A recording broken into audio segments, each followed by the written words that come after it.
Do you wonder how you might help empower the youth around you to have conservative values as they become the legacy that moves our history forward? That's the question we're going to address today on Flourish-Meant. Flourish-Meant is part of the Spark Media Network and can be heard on the Edify app. I'm your host, Tina Yeager, and today I have with me Dr. Trent Talbot. He is trained as a medical doctor, but he stepped back from his ophthalmology practice to start a conservative publishing company called Brave Books. And it has a mission to empower this generation's youth with conservative values so the next generation will be filled with strong and discerning leaders. Welcome, Trent. I am delighted to have you share with us your mission, your vision, and why it was important to you here on the show today. Thanks for having me, Tina. Really looking forward to the convo. So what made you feel like you were called to step away from a very different world in ophthalmology to start a publishing company? Tell us a little bit about that backstory, because that's fascinating. Yeah, definitely did not see it coming. So I was sort of living my life. Recently got married, and then my wife and I had our first kid. And within a few weeks of her being born, Netflix came out with that film Cuties, which sexualizes young girls. If you never seen that, do not go look it up. It's terrible. Anti-Racist Babe was #1 book on Amazon. Nancy Drew came out with a trans character. All this happened like within 3 weeks of my daughter being born, and my world was just sort of spinning. I'm like, what world did my daughter get born into, and like, what is she going to be seeing, hearing, and I was just looking more into it and just realized that there was a real war going on for the hearts, minds, and souls of our children, and I felt like it was very one-sided, and I just felt like there needed to be something that sort of pushed back against this progressive woke agenda that's everywhere that our kids are seeing, just so they can have, just so parents can have resources to have these conversations on their terms, and so that was the idea behind it. And so I just decided that, yeah, I felt a calling to go for it, and I did. And it sort of started as a little small idea of just books and just sort of a few books, and now we've created this whole universe. And now we what we've done is we're a subscription model, and we do 1 book a month. Each book teaches a new traditional value, and we've created our own universe and cast of characters, and each story leads to the next. So it's become this like big thing, and we're now merchandise, and looks like we're going to do a TV show and middle grade novel. So it's been like this crazy whirlwind of a year, so really glad I pulled the trigger and went for it. I think that that's really important, that you have tangible pieces that you add to that and visual media that you add to that, because that's the world we're in. So I can see why that was an important shift for you to make. Although I can imagine that your world was spinning when you were thinking about doing it. It's probably spinning a little bit now that you're expanding so much. Yeah, it's a lot going on, and trying to learn a lot of new skills, and things like marketing. As an ophthalmologist, you don't need to market. People come find you, if you're any good.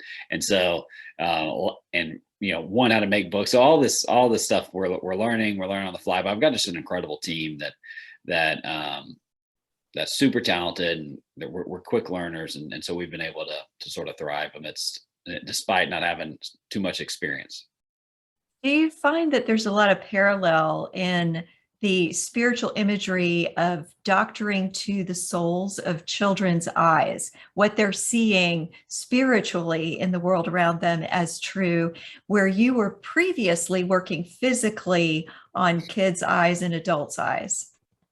Um, Haven't really thought too much about it, but there definitely is obvious parallels. Like one of the big things I did as an ophthalmologist was cataract surgery.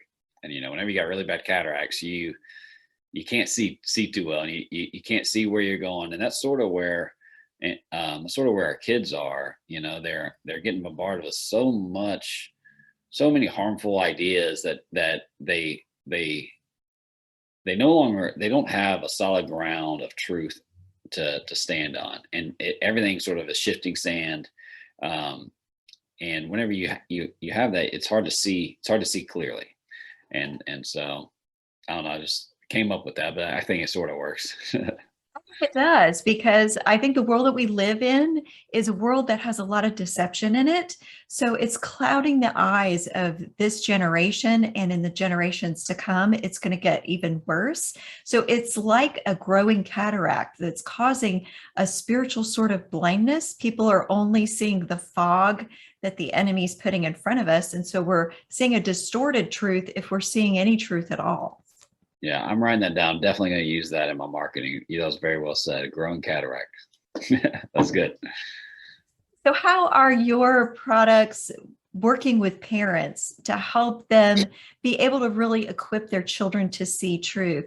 And how can they use these things that you're providing and that other Christian publishers are providing to really anchor their kids without sounding like they're being contrary or hateful toward those that are around them that are telling them something completely opposite to this? Yeah, I think it's just all how it's done. I think when most people buy Brave books, they anticipate it to be very, one-sided, sort of straw man the other side and making them look stupid. That's definitely not what we do. We make sure that we show both sides of the argument, on whatever topic we are. So we've covered things like gender identity, um, the sanctity of life, the dangers of communism, honesty, a lot of different topics. But we make sure that we show both sides, and we're we have a Christian culture, and the Christian, it's not very Christian to be mean and hateful. So we write all of these books, and we have something called the Brave Challenge in the back of the book, where it's games and discussion questions for the families to come together and talk about these things. And so we it's everything's written through a Christian lens as far as how we approach the conversation. So you're bringing truth with love, which is the way Jesus delivered truth when he was walking on the earth and sharing the gospel in person with us. And I love that you're doing that with that same tone, because when he reached out to the people around him, the common people, they weren't always living the way they should be living, but he was the one who would lift them up, give them truth, and esteem them at the same time. So this is a really perfect way for you to bring that delivery to our children and model it after the character and nature of Christ.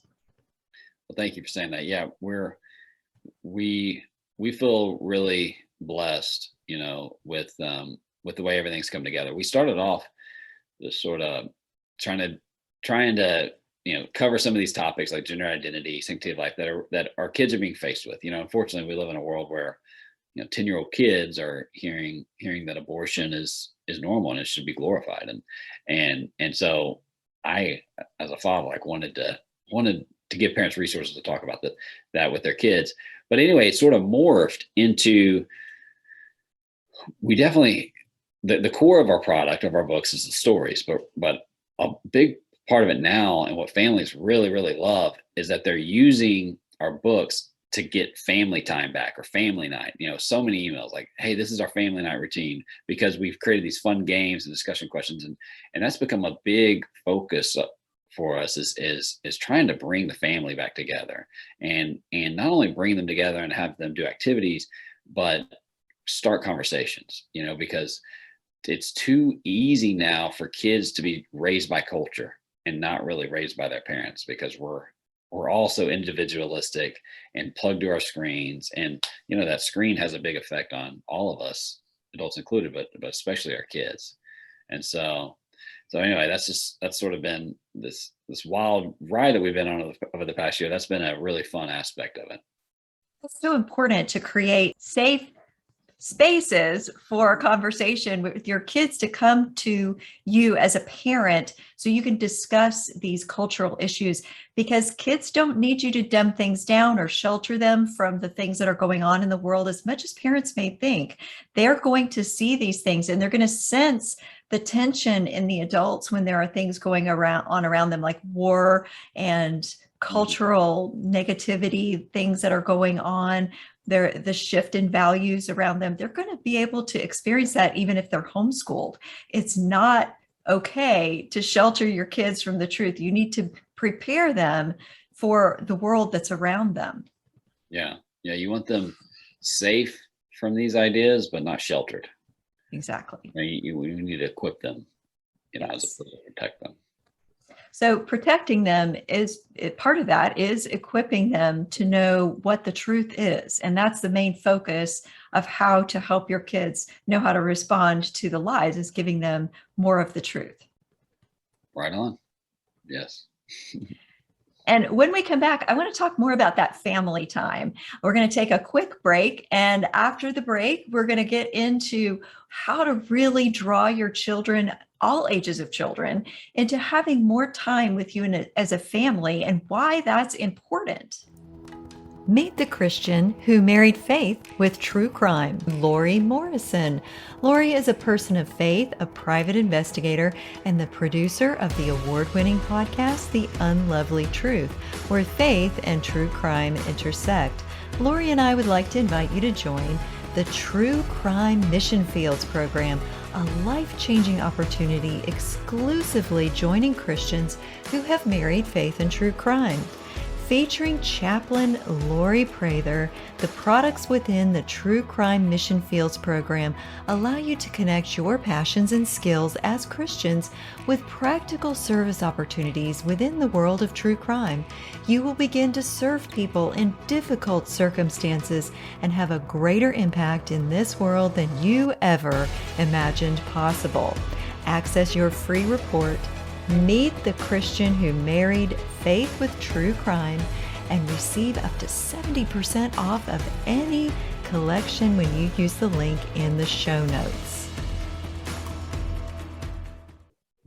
Now we're back from the break, and I'm here with Dr. Trent Talbot, and we're talking about how to empower youth to have conservative values and become great leaders for the next generation. Trent, how do we help our kids gather with us for family time? What are some steps toward helping them work with us on having those discussions that we can have together, and playtime? And why is that important? Well, as far as why it's important, like I was saying earlier, it's important that our children are our children and not children of culture. And the only way to have that happen is you have to set aside time to have conversations where they're learning what values you hold dear. They're learning things from you, and they're not getting all their information from the screens, the shows they watch, from school. And so that's why it's important. As far as how, I think it comes down to two things. One, it comes down to creating a habit. So just establishing a routine, and it can be a weekly routine, it can be a nightly routine, whatever it is, but making that a priority and sticking to it, where everybody in the family knows this is what's going on, and everybody, builds their schedule and their routines around that. And so that's a big part of it. And the other is, in order for it to stick, is everybody has to enjoy it. So it's got to be fun, because otherwise then nobody's looking forward to it and they'll just fizzle out. So, what we didn't anticipate this, but once we created the books and created what we call the Brave Challenge in the back, we just got email after email saying, "Hey, this has helped us create a family night, a family time habit." And we're so thankful. And then we sort of leaned into it and made it even better and better, and families are just loving it. And so Brave Books, I think it's a great resource to teach your children, values that you hold dear, values that made America great, but also just to bring the family together and start conversations about topics that are below the surface. It's not what'd you do today. You're actually getting to some pretty heavy topics, things like sanctity of life and truth and gender and all sorts of stuff. This is really developmentally appropriate for children to engage with adults and peers in face-to-face contact. That helps them with their social development. And we're not doing enough of that anymore. We've kind of reverted to getting them screen only socialization as they get older and older. And really we're doing that with younger and younger ages too. So it's appropriate to bring them into those face-to-face conversations for social development so they can properly grow into becoming the people that they were designed by God to be. And then also something that people don't often talk about is that relationships are based on play. We grow closer to the people that we play with. So you're developing bonds with your kids when you play with them. So when you're reading with your kids, when you're playing games with your kids, when you're having fun conversations with your kids, that actually bonds you emotionally with your kids. And it creates this wonderful space of safety and closeness and security for your children. That's so good.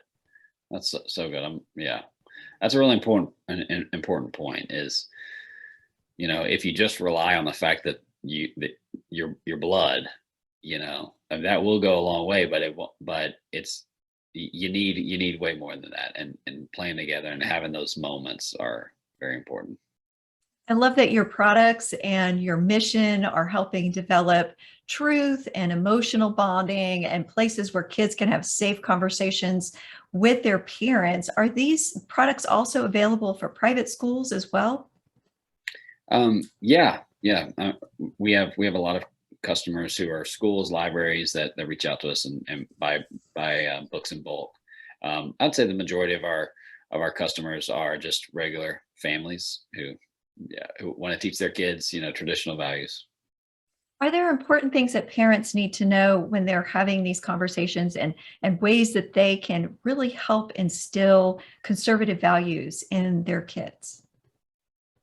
Um,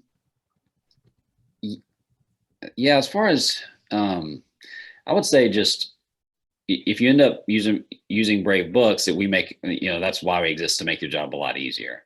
Like what we've learned is that we all have a natural tendency to talk to kids like we talk to adults and our friends, our coworkers, and the way we talk to people, other adults, is we talk to them in a conceptual way. We use conceptual words, and so words, and kids just aren't able to follow that nearly as well as adults.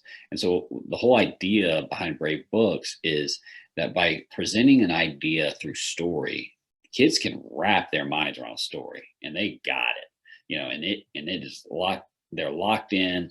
And then by presenting the story, you can use that as a framework to then start a conversation and then ask questions about the story. And they're in, their minds are, they're interacting with the story. And then once they understand the story and they're starting to think about it, then you have them apply it to their own lives. And then once they've applied it to their own lives, then you set the framework, and then you can talk about the concept or the topic in general. And then they can get it because they understand it in the sense of a story. And so, it's important.